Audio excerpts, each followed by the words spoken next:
Autism Spectrum Disorder, abbreviated as ASD. Like a Mac in a PC world, a child with autism is not weird and different, just wired differently. Subscribe, like, and share so you can receive notifications for future videos. The following presentation will cover the origin, definition, prevalence, characteristics and identification, educational considerations, and transition for autism spectrum disorder. Let's start with the origin. The label autism was given in the early 20th century, and the terms autistic and autism come from the Greek word autos, meaning self.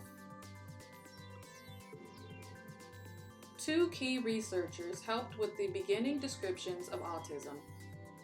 The researcher Kanner wrote a paper about how autism is different from schizophrenia. The participants in his study never made social connections, they had unique language patterns, and there was no deterioration over time. The researcher Asperger, in 1944, wrote a paper about autistic psychopathy, and this is where we had the term Asperger's. The participants in his study had average intelligence and normal language skills.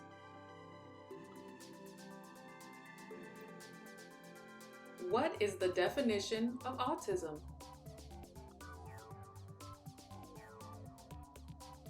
According to the Center for Disease Control, or the CDC, autism is a developmental disability that can cause significant social, communication, and behavioral challenges.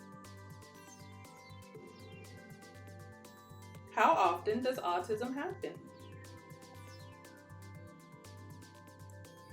In 2004, the prevalence rate for autism was 1 in 66.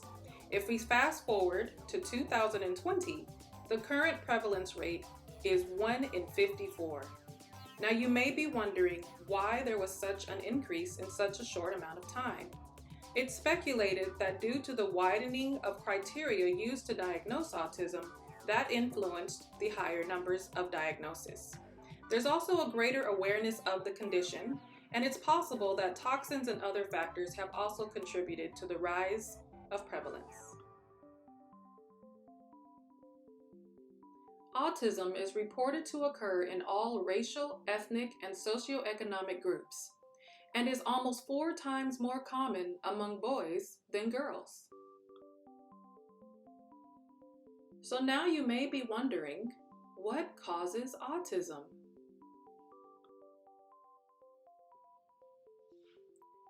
Just as there is more than one type of autism, there also seems to be more than one cause for autism. Over the last few years, scientists have identified some rare gene mutations associated with an autism diagnosis. Most cases of autism seem to be caused by a combination of risk genes and environmental factors influencing early brain development. A few environmental stressors appear to further increase a child's risk of autism, including advanced parental age at the time of conception for both the mother and the father, maternal illness during pregnancy, and certain difficulties during birth, particularly oxygen deprivation to the baby's brain. Please remember, these factors by themselves do not cause autism, but in combination with genetic risk factors, there appears to be a modest increase of risk. Do vaccinations cause autism? No. There is no relationship between vaccines containing thimerosal and autism rates in children, according to the CDC.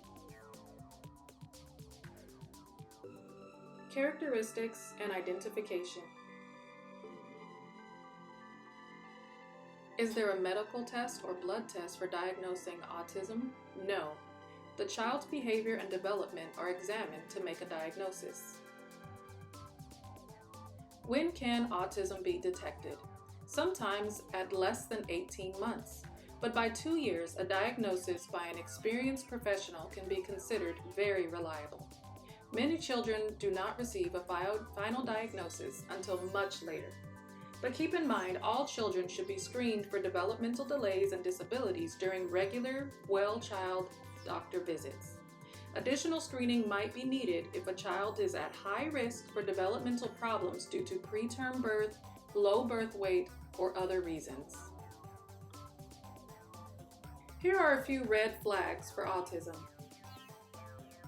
When a child is not pointing to objects to show interest, not looking at objects someone else points to, lack of interest in other people, avoiding eye contact, if a child prefers not to be cuddled or only when they ask, and if the child appears to be unaware when other people talk to them, but they respond to other sounds.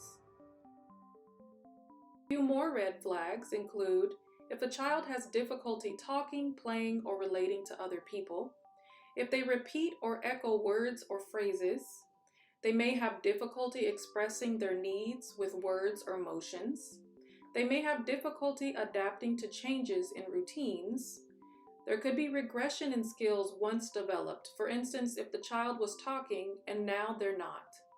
There can also be a sign when there's difficulty playing pretend or make-believe, such as pretending to feed a baby doll or pretending to play hide and seek. Diagnosing autism requires 2 steps. First, there's a developmental screening, and second, there's a comprehensive diagnostic evaluation.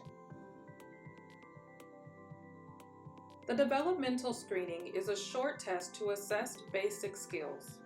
A doctor may ask the parent some questions and may also play or talk with the child during the exam to see how the child learns, speaks, behaves, and moves. A delay in any of these areas could be a sign of a problem.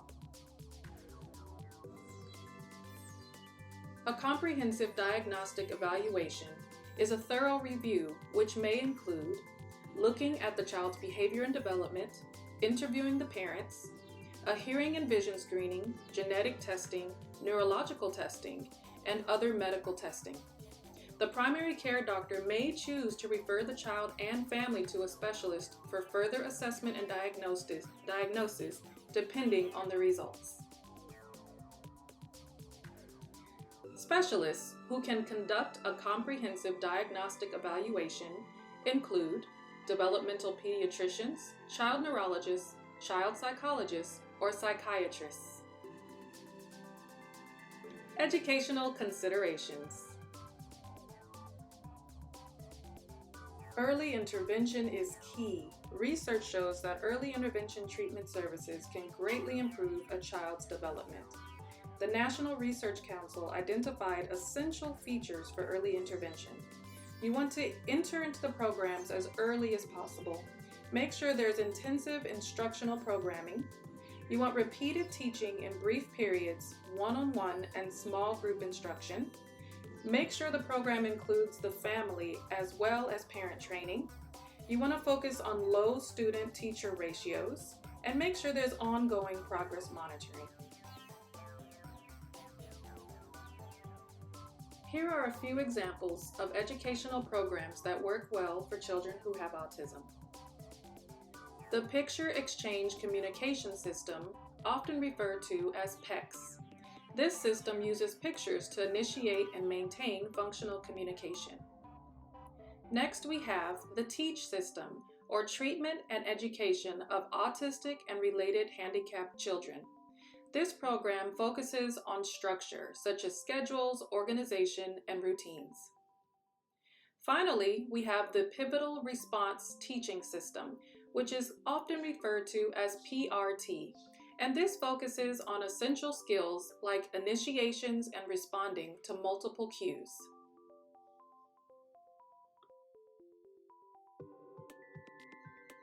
Let's look at some treatments that work for autism.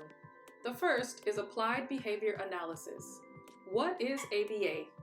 Practitioners of applied behavior analysis aim to improve socially important behavior by using interventions that are based upon principles of learning theory and that have been evaluated in experiments using reliable and objective measurement. In 1999, the United States Surgeon General concluded 30 years of research demonstrated the efficacy of applied behavioral methods in reducing inappropriate behavior and in increasing communication, learning, and appropriate social behavior. Here is a list of some ABA-based teaching interactions. In the description box, you'll find a link that will take you to see video demonstrations of each of these interactions. There's making requests, identifying pictures, helping others, completing a work chore list, discrete trial, using reinforcers, prompts, generalization, and incidental teaching.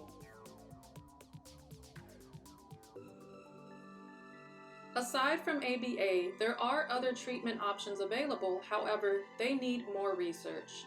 Some examples are the Denver model, relationship development intervention, music therapy, social skills groups, social stories, and recreational sports or exercise. On this slide, you'll see, again, there's even more treatments that are available for autism, but they do not work or they haven't been tested.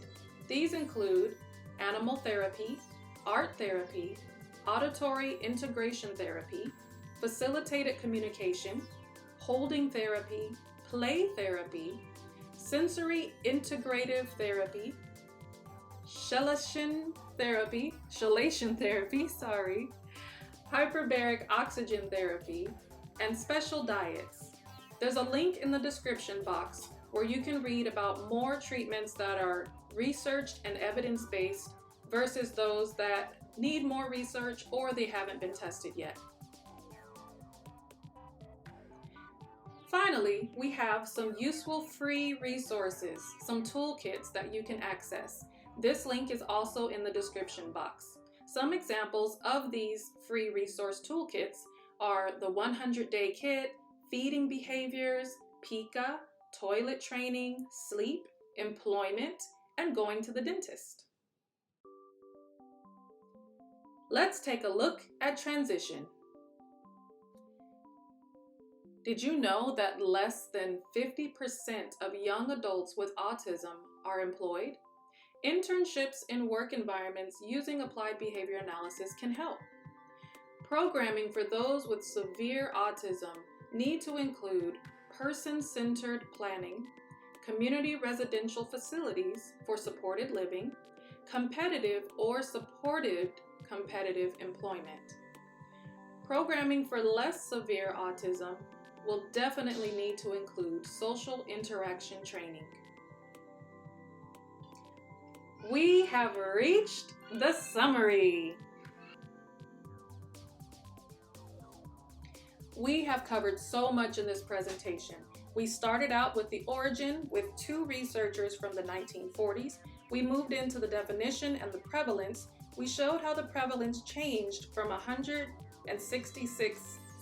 1 out of 166 in 2004 to in 2020 being 1 out of 54. We also looked at characteristics and identifications, which included some red flags. We talked about some of the causes and things that do not cause autism. We also looked at how identification happens. We then skipped into educational considerations, and we explored some of the evidence-based practices, such as ABA, that do help with behavioral concerns and other components of autism. Finally, we went to the end, which is transition, and we talked about how we can help young adults who are transitioning from a school-based environment to the outside world and how they can gain gainful employment. Thank you for watching.